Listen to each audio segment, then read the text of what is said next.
کہ نہ مدینے کی طرف جائیے اور نہ آپ مکے کی طرف جائیے، نہ کوفے کی طرف جائیے، بلکہ آپ چاہے تو دمشق چلے جائیں، یزید سے اپنا معاملہ کر لیں۔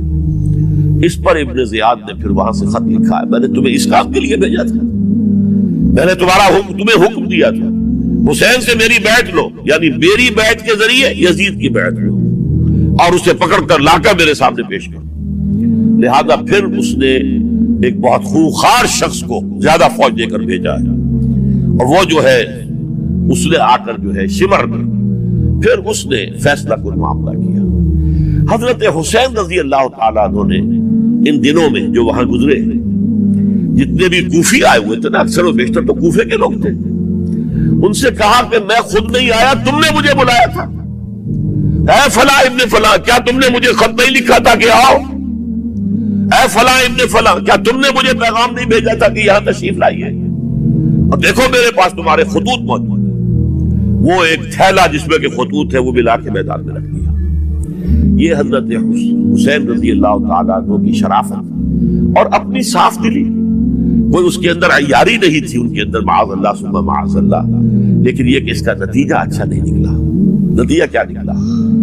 اب انہیں پتا چل گیا کوفیوں کو، اگر اب حسین زندہ دمشق پہنچ گئے یزید کے پاس تو یہ ہم سب کا بھاڑا پھوڑ دیں گے، ہماری شامت آ جائے گی، لہذا اب تو کسی صورت انہیں زندہ نہیں رہنے دینا۔ یہ ایک بڑا اہم واقعہ نوٹ کر لیجیے اس کو، اس لیے کہ حضرت حسین نے ایک ایک کا نام لے کر، اے فلاں ابن فلاں، اے فلاں ابن فلاں، اے فلاں ابن فلاں، کیا تم نے خط نہیں لکھا تھا؟ کیا تمہارا پیغام نہیں تھا؟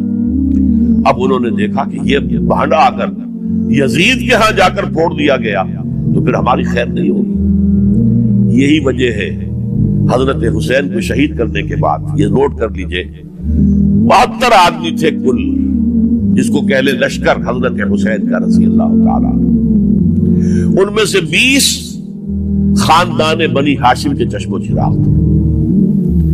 بڑی بہادری سے لڑے، بڑی بہادری سے لڑے، ایک ایک نے لڑ کر جان دی ہے، بہت سو کو مارا۔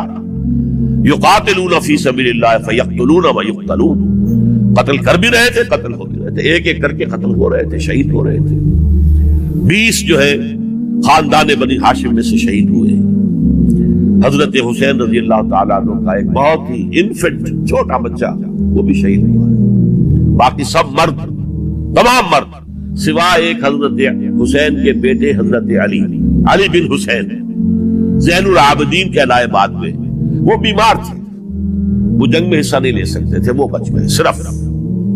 اچھا، حضرت حسین شہید ہو گئے، یہ ہے 10 محرم الحرام سن 61 ہجری۔ کیا مطلب ہے؟ حضور کے انتقال کے ٹھیک 50 برس بعد، سن 11 ہجری میں حضور کا انتقال، اور سن 61 ہجری میں حضور کے نواسے، اور جن کے بارے میں حضور نے فرمایا سیدہ شباب اہل الجنہ، حضرت حسین شہید کر دیے گئے۔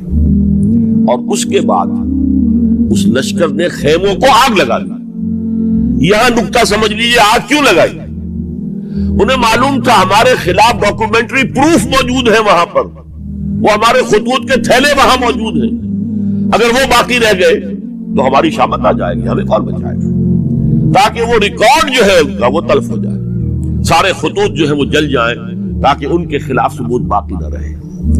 یہ عظیم سانحہ کربلا۔ تو یہاں پر ایام معدودات سے لازماً یہ مراد ہے کہ یہ 3 دن جو ہے ہر مہینے میں 13ویں، 14ویں، 15ویں، در حقیقت اس روزے سے متعلق یہ آیت آ رہی ہے۔ اور یہ بھی نوٹ کر لیجئے کہ رمضان کے روزے کی فرضیت کے بعد بھی حضور کا معمول اور آپ کے صحابہ کا، اور جو بھی ہمارے ہاں اتباع کرتے ہیں حضور صلی اللہ علیہ وسلم کا نوافل میں بھی ان کا یہ معمول ہے، ہر مہینے میں یہ 3 روزے حضور بعد بھی رکھتے تھے، اور آپ کے بہت سے صحابہ رکھتے تھے، اور آج بھی ہمارے ہاں بہت سے لوگ جو دیندار ہیں اور جن کے اندر یہ جذبہ ہے اتباع سنت کا، وہ رکھتے ہیں۔ 13ویں، 14ویں اور 15ویں تاریخوں کا ان کو ایام 20 کہتے ہیں۔ اس کی راتیں روشن ہوتی ہیں، 13ویں رات، 14ویں رات، 15ویں رات۔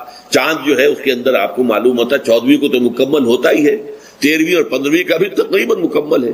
تو ایام 20 کے روزے جو ہیں بعد میں بھی برقرار رہے ہیں، لیکن نفلاً، فرض اس کے بعد جو ہے وہ رمضان کے روزے ہو گئے۔ تو ایام معدودات یہ دن ہے گنتی کے، فمن کان منکم مریض او علی سفر فعدۃ من ایام اخر، تو جو کوئی بھی تم میں سے ہو بیمار یا سفر پر تو وہ تعداد پوری کر لے دوسرے دنوں. گویا کہ اب اگلی کے ایک تو یہ رعایت ہو گئی. دوسری رعایت وعلی الذین یطیقونہ فدیۃ طعام مسکین، اور ان لوگوں کے ذمے کے جو اس کی طاقت رکھتے ہوں، یعنی مریض بھی نہیں ہے، صحت مند ہے، روزہ رکھ سکتے ہیں، سفر بھی نہیں ہے، سفر پر نہیں ہے، مقیم ہے، روزہ رکھ سکتے ہیں، پھر بھی نہ رکھیں تو ان کے لیے بھی ایک اختیار. اسی لیے میں نے لفظ استعمال کیا تھا وجوب علی التخییر، واجب تو ہے لیکن اس میں ایک اختیار دے دیا گیا ہے. وہ اختیار کیا ہے؟ فدیۃ طعام مسکین. تو پھر یہ ہے کہ ایک مسکین کو کھانا کھلا دینا. فدیہ کہتے ہیں کسی چیز کا بدل ہو جائے، جیسے کہ جنگی مجرم ہے، اس کا فدیہ ہے، گویا کہ اس کو دے کر وہ پھر آزاد ہو جائے گا، فدیہ اس کو کہتے ہیں. ففدیۃ طعام مسکین. لیکن یہ ہے کہ فمن تطوع خیرا فهو خیر اللہ، اور جو نیکی سے خیر کرنا چاہے مزید تو وہ اس کے لیے بہتر ہے. ایک کے بجائے 2 کو کھلائے، 3 کو کھلائے، 4 کو کھلائے، 10 کو کھلائے، تو یہ تو ترغیب ہے. لیکن کم سے کم ایک مسکین کو کھانا کھلانا 2 وقت کا. وَأَن تَصُومُوا خَيْرٌ لَكُمْ. اب دیکھیے یہ لفظ بول رہے ہیں، اگر تم روزہ رکھو تو یہ تمہارے حق میں بہتر ہے. یعنی اگرچہ اختیار تمہیں دے دیا ہے، اختیار یہ ہے کہ روزہ رکھو، اگر نہ رکھو تو فدیہ دے دو ایک مسکین کا کھانا. لیکن اگر تم روزہ رکھو، ان کنتم تعلمون، اگر حقیقت میں تم علم رکھتے ہو کہ روزے کے اندر کیا کیا برکات ہیں، تو تمہیں روزہ لازماً رکھنا چاہیے. تشویق اور ترغیب موجود ہے لیکن یہ کہ اس کی فرضیت یا وجوب نہیں ہے. یہ تھا ابتدائی حکم روزے کی ضمن میں. اب اس کے بعد اگلی آیت جو ہے اس کے بھی پہلے حصے کو مت پڑھیے. شہر رمضان الذی انزل فیہ القرآن، اس کے بارے میں تو بعد میں گفتگو ہوگی. بینات من الہدی والفرقان. لیکن اگلا جملہ فمن شہد منکم الشہر فلیصم، اب یہ رمضان کے روزے کی فرضیت کا حکم ہے. رمضان کا مہینہ وہ ہے جس میں قرآن نازل کیا گیا. اس کے بارے میں جیسا کہ میں نے عرض کیا پھر بعد میں عرض کروں گا. لیکن جو شخص بھی تم میں سے موجود ہو اس مہینے میں، اپنے گھر میں موجود ہے، اپنے شہر میں موجود ہے، سفر پر نہیں ہے، یا یہ ہے کہ جو شخص بھی اس مہینے کو پائے، اس کی زندگی میں یہ مہینہ آ جائے، یہ برکتوں کا ایک موقع اسے مزید حاصل ہو جائے. فلیصم، یہ امر کا صیغہ ہے، یہ وجوب ہے مطلقاً. اب اس میں جو 2 رعایتیں پہلے دی گئی تھی ان میں سے ایک کو برقرار رکھا. ومن کان مریضا او علی سفر فعدۃ من ایام اخر. یہی وہ الفاظ ہیں جن کی بنا پر میرا گمان اس وقت بھی یہ تھا کہ یہ 2 بیک وقت نازل نہیں ہو سکتی آیات. یہ جو تکرار ہے بے معنی تکرار ہو جائے گی پھر اگر ایک ہی وقت میں نازل ہو رہی ہو. اور قرآن مجید کی فصاحت اور بلاغت سے یہ چیز بعید ہے کہ وہاں پر اس طرح کی تکرار بلا سبب ہو رہی ہو. قرآن میں اور بہت سی آیات ہیں جن میں کہ آپ کو معلوم ہے کہ پورا رکوع ہے سورہ مزمل کا، جس میں قیام اللیل کا حکم ہے. پھر اسی کے آخر میں وہ آیت شامل کر دی گئی ہے جو کم سے کم 1 سال بعد نازل ہوئی، جس میں کہ رات کے قیام کا وجوب ختم کر دیا گیا. اور صرف یہ کہ جتنا بھی تم سے ممکن ہو سکا کرو، ضروری نہیں ہے کہ تہائی شب ہو، آدھی ہو، 2 تہائی ہو، جتنا بھی ممکن ہو قرآن پڑھا کرو رات کو. گویا کہ وہ فرضیت جو تھی قیام اللیل کی وہ ختم ہو گئی. تو اس حوالے سے وہ جو ناسخ ہے، منسوخ کرنے والی آیت بھی اس کے ساتھ ہی رکھ دی گئی ہے تاکہ وہ جو اصل حکم تھا وہ بھی برقرار سامنے رہے اور جس نے آ کر اسے منسوخ کیا وہ بھی برقرار رہے اور سامنے رہے. اسی طرح یہاں پر بھی یہ حکم آیا، کتنے عرصے کے بعد آیا یہ مجھے معلوم نہیں، لیکن یہ کچھ عرصے کے بعد آیا ہے کہ رمضان کا مہینہ وہ ہے کہ جس میں قرآن نازل کیا گیا ہے. اب جو شخص بھی اس مہینے کو پائے اس پر لازم ہے کہ اس کے روزے رکھے. ہاں من کان مریضا او علی سفر، جو شخص ہو مریض، بیمار ہو یا سفر پر ہو، فعدۃ من ایام اخر، تو وہ تعداد پوری کر لے دوسرے دنوں میں. یرید اللہ بکم اليسر ولا یرید بکم العسر، اللہ تمہارے ساتھ آسانی چاہتا ہے، سختی نہیں چاہتا. یہ اصل میں کیوں کہا ہے اس کی وجہ سمجھ لیجئے. آج بھی آپ کو اپنے ہاں ایسے لوگ مل جائیں گے جن کا تقویٰ کا تصور اتنا غلط ہو گیا ہے کہ 104 درجے کا بخار ہے، روزہ چھوڑنے کو تیار نہیں. بھلے آدمیوں، اللہ نے تمہیں ایک رخصت دی ہوئی ہے تو خام خواہ اپنے اوپر یہ شدت کیوں لے رہے؟ لیکن لیتے، روزہ چھوڑنے کو تیار، روزہ قضا نہیں کروں. سفر پر جا رہے ہیں اور روزہ قضا کرنے کو تیار نہیں. ایک موقع پر ایک غزوے کے دوران ایسا ہوا کہ کچھ لوگوں نے روزہ رکھا ہوا تھا لیکن وہ اتنے یوں سمجھیے مزمحل ہو گئے کہ جب پڑاؤ پر پہنچے تو جن کا روزہ نہیں تھا انہوں نے تو بڑی چاق و چوبند طریقے سے خیمے نصب کیے، سارا بندوبست کیا اور یہ جا کر بے سدھ ہو کر بے ہوش ہو کر گر پڑے. تو حضور نے فرمایا ان کو دیکھ کر، لیس من البر الصیام فی السفر، سفر میں روزہ رکھنا یہ کوئی نیکی کا کام نہیں ہے. یہ نیکی کا غلط تصور ہے کہ جو تم نے اپنے اختیار کر لیا. یہ تمہارے اندر تشدد پسندی پیدا ہو رہی ہے. دین کے احکام میں جو مقصد ہے وہ کیا ہے؟ یرید اللہ بکم اليسر ولا یرید بکم العسر. اسی پر عمل کرتے ہوئے حضور نے فرمایا ہے کہ جو بھی علماء دین ہیں یا جو رہنمایان دین ہیں ان کا کام کیا ہے؟ آپ نے فرمایا یسروا ولا تعسروا. دیکھو آسانیاں پیدا کرو، سختیاں پیدا نہ کرو. دین میں سختیاں پیدا کرنا بھی وہ اسر اور اغلال بن جاتا ہے کہ جس کو رفع کرنے کے لیے اور جس سے لوگوں کو، یہودیوں کو اور تمام اہل کتاب کو نجات دینے کے لیے اللہ تعالیٰ نے اپنے رسول محمد صلی اللہ علیہ وسلم کو بھیجا. وَيَضَعُ عَنْهُمْ إِصْرَهُمْ وَالْأَغْلَالَ الَّتِي كَانَتْ عَلَيْهِمْ کہ جہاں وہ نیکی کا حکم دیتے ہیں، بدی سے روکتے ہیں، پاکیزہ چیزوں کو حلال ٹھہراتے ہیں اور خبیث چیزوں کو، ناپاک چیزوں کو حرام قرار دیتے ہیں، وہیں وہ لوگوں کے اوپر سے وہ بوجھ بھی ختم کرتے ہیں کہ جو انہوں نے خام خواہ اپنے اوپر لاد لی. تو ان میں سے یہ بھی ہے کہ یہ نیکی کا کام نہیں ہے کہ آپ سفر میں ہیں اور روزہ رکھ رہے ہیں. یرید اللہ بکم اليسر ولا یرید بکم العسر ولتکملوا العدۃ. لیکن یہ بات واضح رہے کہ اب تمہارے لیے تعداد کو پورا کرنا لازم ہے. یہ نہیں ہے کہ آپ اس کی جگہ پر فدیہ دے دیں تو بات پوری ہو جائے گی. نہیں، روزے کی تعداد آپ کے رمضان میں 2 روزے 3 روزے چھوٹ گئے بیماری کی وجہ سے، ٹھیک ہے، لیکن دوسرے دنوں میں اس کی قضا دینی لازم ہے. وہ روزے رکھنے جو ہے آپ پر لازم ہے. ان کا کوئی بدل جو ہے وہ فدیہ نہیں ہو سکتا. البتہ یہ نوٹ کر لیجئے، یہ حکمت نبوی ہے کہ یہاں اگرچہ وہ فدیے کا حکم جو ہے گویا کہ بظاہر قرآن مجید کے الفاظ سے محسوس ہوتا ہے کہ مطلقاً منسوخ ہو گیا، لیکن حضور نے اس کو خاص حالتوں میں باقی رکھا ہے. کوئی شخص اتنا بوڑھا ہو چکا ہے یا خاتون اتنی بوڑھی ہو چکی ہے کہ دن بھر کا فاقہ جو ہے اس میں اندیشہ ہے کہ کہیں ہلاک نہ ہو جائے.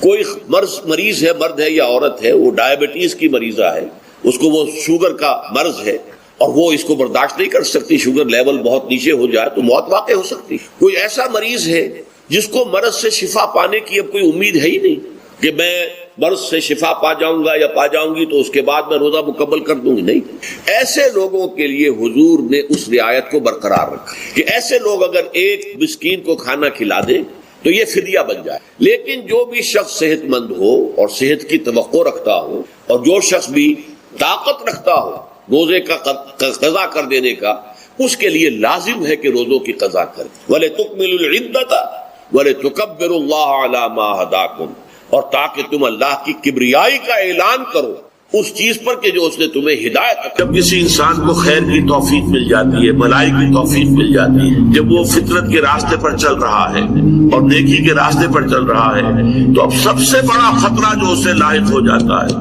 شیطان جو ہے اس کے لیے سب سے بڑا گڑھا جو کھودتا ہے جس میں کہ وہ گرا سکتا ہے اس کو، اگر انسان جو ہے چوکس اور چوکس نہ رہو تو وہ یہ کہ غرور پیدا ہو جائے، زوم پیدا ہو گیا. and you look down upon the others، دوسروں کو آپ بنظر استحقار دیکھنے لگے تو آپ اور اس کیس کے وہ میں آپ کو بتاتا ہوں. یہ بات اللہ کے سامنے کون کہہ سکتا ہے جبکہ اللہ کو جانتا ہے جو کچھ ان کے سامنے جو کچھ ان کے آ کر زیرو ہو جائے. کون مثقال ذرۃ من کبر، وہ مثقال ذرہ پھر آ گیا یا تکبر ہوگا. اور حدیث قدسی ہے الکبر ردائی، تکبر تو میری چادر ہے، مجھ پر راست آتی ہے. المتکبر اللہ کے ناموں میں سے هو اللہ الذی لا الہ الا هو الملک القدوس السلام المؤمن المہیمن العزیز الجبار المتکبر. والمتکبر المتعال ہے، بہت بلند ہونے والا اور بہت تکبر کرنے والا. لیکن بندے کے لیے نہیں. بندے کے دل میں اگر تکبر آ گیا تو اس کی ساری نیکی، سارا تقویٰ زائل ہو جائے گا. وَلَا تُصْعِرْ خَدَّكَ لِلنَّاسِ، تواضع ہونی چاہیے. شیخ سعدی نے بڑے خوبصورت اس کے لیے مثال دی ہے. درخت ہے، آم کا درخت ہے، امرود کا درخت ہے، انار کا ہے، سنترے کا ہے، جب اس پر پھل آتا ہے تو شاخیں جھک جاتی ہیں. اسی طرح انسان کو اگر اللہ تعالیٰ خیر عطا کر، اچھے ثمرات اس کی سیرت میں، اس کے کردار میں، اس کی شخصیت میں، علم کے اعتبار سے، کردار کے اعتبار سے بھلائیاں آ جائیں، پھل آ گیا ہے تو اب اس کو جھک جانا چاہیے، تواضع ہونا چاہیے. اس کے بجائے اگر تکبر ہو گیا، گردن اکڑ گئی تو معلوم ہوا کہ بس سارا اپنا کیا دھرا جو ہے وہ ضائع ہو جائے. مرح جو ہے وہ فرح سے آگے ہے. فرح کہتے ہیں خوشی سے آپے میں نہ سمانا. وہ تو خوشی سے آپے سے باہر ہو گیا یا وہ نہیں سما رہا تھا، کوئی کوئی اور لفظ میرے ذہن میں نہیں آ رہا ہے اس وقت. تو یہ جو اس فرح سے آگے مرح ہے اس میں یہ ہے کہ انسان اترا کر اپنی بڑائی اپنی خوبی کا اظہار نہیں کرتا ہے. ولا تمشِ فی الارض مرحا، زمین میں اکڑ کر مت چلو، یہ وہاں بھی آیا ہے. اسی طریقے سے اور دوسرے مقامات پر سورہ الفرقان کے آخری رکوع میں بھی آیا ہے وعباد الرحمن الذین یمشون علی الارض ہونا. اللہ کے نیک بندے تو وہ ہیں جو زمین پر چلتے ہیں تو آہستگی کے ساتھ چلتے ہیں، وہ زور سے قدم مار کر نہیں چلتے، گردن اکھاڑ کر نہیں چلتے، گردن اکڑا کر نہیں چلتے. اور گردن بھی اکڑی ہوئی ہو اور سر کے اوپر ایک جو ہے شافہ اس کا ترا بھی جو ہے وہ بڑا اونچا کر لیا گیا، اس سے کیا ہوتا ہے؟ انک لن تخرق الارض ولن تبلغ الجبال طولا. تم کتنے ہی زور سے پاؤں مار کر چلو گے ہماری زمین کو پھاڑ نہیں سکتے، اور کتنی ہی گردن اکڑا لو اور کتنا ہی ترا چڑھا لو پہاڑوں کی بلندی تک تو نہیں پہنچ سکتے. تو یہ در حقیقت مضمون بہت اہم ہے، متعدد مقامات پر آیا ہے. اور سورۃ الفرقان کا جو آخری رکوع ہے وہ جو ہمارے منتخب نصاب میں ہے وہ تفصیل سے ہم پڑھیں گے. تو ولا تصعر خدک للناس ولا مخدال فخور. یقیناً اللہ تعالیٰ کو بالکل پسند نہیں ہے جو اکڑ کر چلنے والے ہیں اور شیخی خورے ہیں. مختال کا لفظ بڑا پیارا ہے. جب انسان اپنی چال میں یہی تمکنت اختیار کرتا ہے تو یہ اختیال ہے، گویا کہ خیل کا سبب افتعال بنا اختیال. انسانوں کی عظیم اکثریت کیسی کیسی مشکلات کے ساتھ دوچار. عظیم اکثریت وہ ہے کہ جو کمر توڑ دینے کے پاس تو مشقت، محنت و مشقت کے اعتبار سے تو ہم یہ کہہ سکتے ہیں کہ انسان بھی لدو اونٹ کے مان میں اس اعتبار سے بڑا فرق ہے. انسان میں احساسات، رنج، غم، صدمہ. کسی جانور کا بچہ جب جوان ہو گیا اس کے بعد وہ جانے اس کی زندگی علیحدہ ہے، والدین کی علیحدہ ہے، پال دے کر اور اپنا پیٹ کاٹ کر جن کو پالا ہے. اگر وہی بیٹا جوان ہو کر سینہ تان کر بات کرتا ہے یا جیسا کہ آپ سنتے ہیں آپ کو مار دیا ہے، قتل کر دیا، جو صدمہ اس وقت انسان کو ہوتا ہے کیا کسی حیوان کو ہوتا ہے؟ یہ صدمات، یہ رنج، محنت اور مشقت ہر انسان کا مقدر ہے. عام طور پر سمجھا یہ جاتا ہے کہ غریب لوگوں کے لیے یہ معاملہ ہے. نہیں، اصل میں محنت اور مشقت کی شکلیں مختلف ہیں. کوئی شخص دفتر میں بیٹھا ہوا مشقت کر رہا ہے، کسی کی ذہنی مشقت زیادہ ہے، کسی کی جسمانی مشقت زیادہ ہے. یہ جسمانی مشقت والا جو ہے تھک ہار کر رات کو سوتا ہے تو صبح کی خبر لائے گا، وہ پوری طرح ٹانگیں پھیلا کر سوتا ہے. اور یہ جو ذہنی مشقت کرنے والے ہیں، لمبی لمبی کاروں میں چلنے والے اور بڑے بڑے محلوں میں رہنے والے، ایئر کنڈیشنڈ آفیسز اور بنگلوں میں رہنے والے، ان کی راتوں کی نیند حرام ہو جاتی ہے. ان کو جو مسائل درپیش ہوتے ہیں، انہیں جو صدمے ہوتے ہیں، انہیں جو فرسٹریشنز ہوتی ہیں، یہ نقصان ہو گیا ہے، یہ معاملہ ہو گیا ہے، فلاں نے یہ کر دیا ہے، فلاں پرابلم پیدا ہو گیا ہے، یہ ساری چیزیں جو ہے یہ اس غریب مزدور کے لیے نہیں ہوتی. آپ کو معلوم ہے ہپنوٹکس کی ضرورت جو ہے انہیں عمرہ کو ہوتی، سیڈیٹیوز کی ضرورت انہیں کو ہوتی، ٹرینکولائزرز انہیں کو چاہیے، انہیں نرم گدیلوں کے اوپر نیند نہیں. تو مشقت اور محنت ہر ایک کے لیے. صدمہ غالب نے بہت خوب کہا تھا، قید حیات و بند غم اصل میں دونوں ایک ہے. موت سے پہلے آدمی غم سے نجات پائے گی، یہ انسان کا مقدر ہے، یہ تو ہو کر رہنے والی شے. غم تو رہے گا، صدمہ رہے گا. آپ کو شاید یاد آیا ہو ایک بڑی عظیم ہستی گزری ہے انسانی تاریخ میں، گوتم بدھ، کپل وستو کا شہزادہ. At the prime of his youth, 30 برس کی عمر، اس نے مشاہدہ کیا لوگوں کو، لوگ دکھوں میں ہیں، لوگوں کے لیے مصیبتیں ہیں، لوگوں کے لیے تکلیفیں ہیں. ایک اندھا آدمی دیکھا اس نے چلتا ہوا جو ٹھوکر کھا کے گرا اس کے نگاہوں کے سامنے. اس نے سوچا یہ کیا ہو رہا ہے، کیوں یہ اندھا کیوں ہے؟ کسی کو اندھا پیدا کر دیا جاتا، پیدائش کے اندر کسی والدین کے سامنے اس کو بچہ جو ہے دم توڑ رہا ہے، کچھ نہیں کر سکتے. ٹک ٹک دیدم دم نہ کشیدم، جا رہا ہے تمہارے ہاتھوں میں سے، نکل رہا ہے، جا رہا ہے. قرآن مجید میں بھی سورہ واقعہ میں قسم کھائی گئی ہے، فلولا ان کنتم غیر مدینین ترجعونها ان کنتم صادقین. واپس لے سکتے ہو تو لے لو، موت کے پنجے سے چھڑا لو اگر تمہارے اندر کو طاقت ہے. نہیں، جا رہا ہے، رو رہا ہے. یہی وجہ ہے کہ پھر وہ اس فکر میں یہ دکھ کیوں ہے انسان کا مقدر، اس کا سبب تلاش کرنے کے لیے پھر اس سے نکلنے کا راستہ کیا، اس سے نجات کیسے، نروان کیسے ملے گا. پھر آپ کو معلوم ہے 30 برس کی عمر میں جوانی کا دور، جوان بیوی کو رات کو سوتے ہوئے چھوڑ کر گیا ہے، شیر خان بچہ چھوڑ کر گیا، محل چھوڑ کر جا کر خاک چھانی ہے، کہاں کہاں پھرا ہے، کن کن رشیوں منیوں کی خدمتیں کی کیے ہیں، کہاں کہاں گیا ہے، کتنا وقت لگایا ہے، کن کن جنگلات جو ہے اس کے خواب چھان لیے اس نے۔ بہرحال اسے کیا ملا کیا نہیں ملا یہ میں اس سے بحث نہیں کرتا، اس لیے کہ ظاہر بات ہے کہ وہ حضرت مسیح علیہ السلام سے بھی قبل کی شخصیت ہے، اور اکثر لوگوں کی تعلیمات بگڑ گئی۔ حضرت مسیح علیہ السلام کی تعلیمات اگر قرآن مجید ہمیں نہ بتائے تو ہمیں کیسے معلوم ہو کہ ان کی اصل تعلیم کیا تھی؟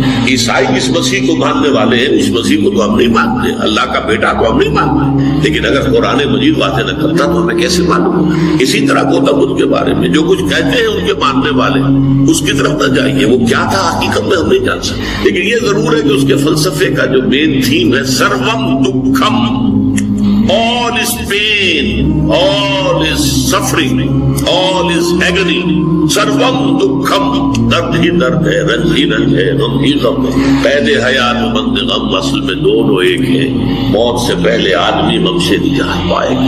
لیکن اس اعتبار سے اگر آپ غور کریں گے تو چلیے انسان حیوانات کی صف میں آ گیا بس، لیکن نہیں، انسان کی ہیومن ٹریجڈی کا نقطۂ عروج بالکل ایک اور ہے۔ مرنے کے بعد پھر اٹھایا جائے گا، پھر جواب طلبی ہوگی، کیا کرتے رہے زندگی بھر؟ تم نے حقیقت کو پہچاننے کی کوشش کی؟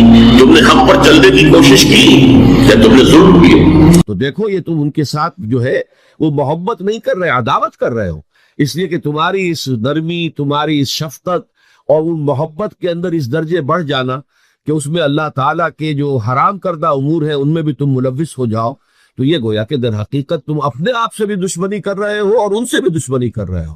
اپنے آپ سے دشمنی کر رہے ہو کہ تمہاری عاقبت خراب ہوگی، ان سے دشمنی کر رہے ہو کہ ان کی اگر تربیت غلط ہو جائے گی تو گویا کہ وہ جہنم کا نمالہ بنیں گے۔ اب اس تین چیزوں کے پس منظر میں فرمایا جا رہا ہے یا ایھا الذین آمنوا توبوا الی اللہ توبۃ نصوحا، اے ایمان والو، اے ایمان کے دعوے دارو، اللہ کے جناب میں توبہ کرو، لیکن توبہ خالص نصوحا۔ پہلی بات تو یہ جانیے، میں نے بھی یقیناً پہلے بھی عرض کیا ہوگا لیکن دہرانے میں کوئی حرج نہیں ہے، عربی زبان میں یہ دو الفاظ بہت قریب ہیں، آبا یعوب اوبن اور تابا یتوب توبن یا توبتن۔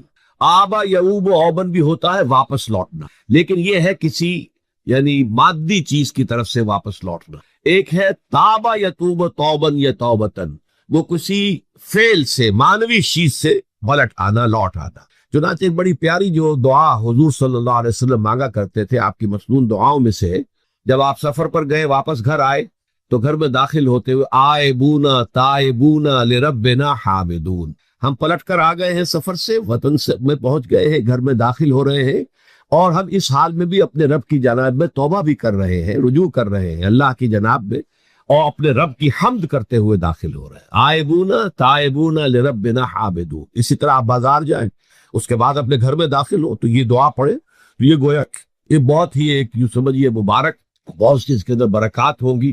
تو اس میں بھی لفظ آبا یعوب اوبن، تابا یتوب توبن، یہ دونوں کے بہت قریب آ گئے، آئبونا تائبونا لربنا حامدون، توبو الی اللہ۔ اب الہ کو نوٹ کیجئے، یہ توبہ کا لفظ بھی بہت سے ایسے الفاظ میں سے عربی زبان کے، جیسا کہ اس سے پہلے ہم دیکھ چکے ہیں کہ ایک لفظ ہے رغبہ، رغبہ رغبت جسے اردو میں ہم بولتے ہیں، رغبہ الہ ہوگا تو کسی شے کی طرف رجحان ہونا، اس کی طلب پیدا ہو جانا، اس کی خواہش پیدا ہو جانا، اور رغبہ عن ہوگا تو کسی چیز سے متنفر ہو جانا، دور ہٹ جانا، دور چلے جانا۔ ورب ایک ہی ہے، پریپوزیشن کی چینج سے بالکل برعکس نتیجہ نکل آیا۔ ومن رغب عن سنتی فلیس منی، جسے میری سنت پسند نہیں ہے، جو اس سے ہٹتا ہے، پیچھے ہٹتا ہے، اس کو ترک کرتا ہے، اس کا مجھ سے کوئی تعلق نہیں۔ اسی طرح مالا یمیل و میلن، مالا الہ کسی شے کی طرف مائل ہونا، مالا عن اس شے سے ہٹ جانا، پیچھے ہٹ جانا، نفرت ہو جانا۔ اسی میں وہ لفظ تھا سا فقط سقط قلوبکما، تمہارے دل جو ہے وہ تو مائل ہو ہی گئے ہیں۔ سغا بھی الہ ہوگا تو اس کے معنی کسی شے کی طرف مائل ہو جانا، عن ہوگا تو کسی شے سے متنفر ہو جانا۔ تو وہاں میں عرض کر چکا تھا لقد سقط قلوبکما، تو اے نبی کی دونوں بیویوں، تمہارے دل تو یقیناً اللہ کی طرف مائل ہو چکے ہیں، توبہ کی طرف مائل ہو چکے ہیں، لیکن زبان سے یہ کہتے ہوئے کہ حضور معاف کر دیجئے، غلطی ہو گئی، یہ اس میں ذرا حجاب آ رہا ہے۔ ظاہر بات ہے شوہر اور بیوی کے درمیان جس طرح کا تعلق ہوتا ہے تو اس میں یہ کہ بسا اوقات اپنی غلطی کو واضح الفاظ میں تسلیم کرنے میں کچھ ہچکچاہٹ سی ہوتی ہے۔ تو وہ ایک کیفیت تھی کہ تمہارا دل تو مائل ہو چکا ہے، لیکن یہ کہ تم ذرا زبان سے بھی کہو، اقرار کرو۔ اسی طریقے سے یہ لفظ توبہ ہے، توبہ الہ ہے